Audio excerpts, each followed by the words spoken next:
PH Entertaining presents.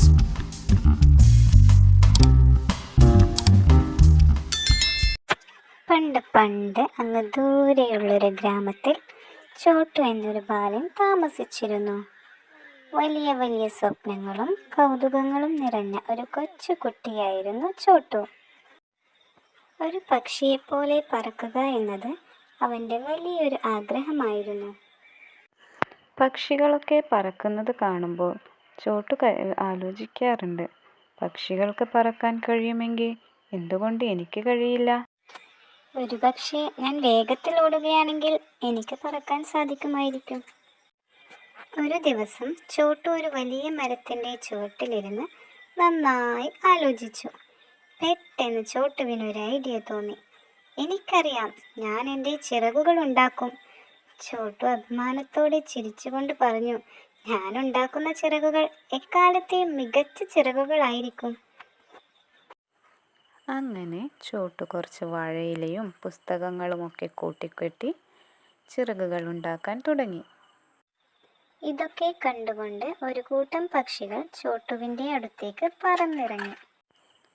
അതൊക്കെ കിട്ടിയിട്ടും ചോട്ടുവിന് പറക്കാൻ സാധിക്കുന്നില്ല. പക്ഷികളെ കണ്ടപ്പോൾ ചോട്ടുവിന് സന്തോഷമായി. ഹായ്, എങ്ങനെയാണ് പറക്കേണ്ടതെന്ന് നിങ്ങൾക്കറിയാമല്ലോ, എന്നെയും പറക്കാൻ പഠിപ്പിക്കാമോ? പക്ഷികളിൽ ഒരാൾ പറഞ്ഞു, തീർച്ചയായും. ആദ്യം നിങ്ങൾക്ക് തൂവലുകൾ വേണം. ധാരാളം തൂവലുകളും ധാരാളം പുഴുക്കളെയും തിന്നണം. പുഴുക്കളോ? ഏയ്!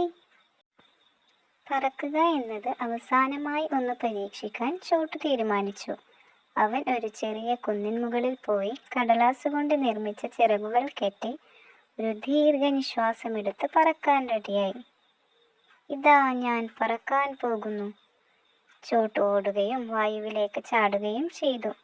കൂടാതെ 2 സെക്കൻഡ് നേരം പൊങ്ങിക്കിടന്ന് മൃദുലമായ ലാൻഡിങ്ങിലേക്ക് മെല്ലെ തെന്നി വീണു.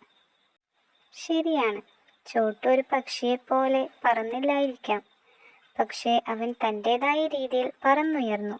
അന്നു മുതൽ പരിശ്രമമാണ് ഏറ്റവും രസകരമായതെന്ന് അവന് മനസ്സിലായി. അതിനാൽ ചോട്ടു ഒരു പക്ഷിയായില്ല, പക്ഷേ അയാൾക്ക് തീർച്ചയായും ഒരുപാട് രസകരമായിരുന്നു. ഓർക്കുക കുട്ടികളെ, ഒരു സ്വപ്നവും ചെറുതല്ല, ആ ചിറകുകൾ അടിക്കുന്നത് തുടരുക. Goodbye.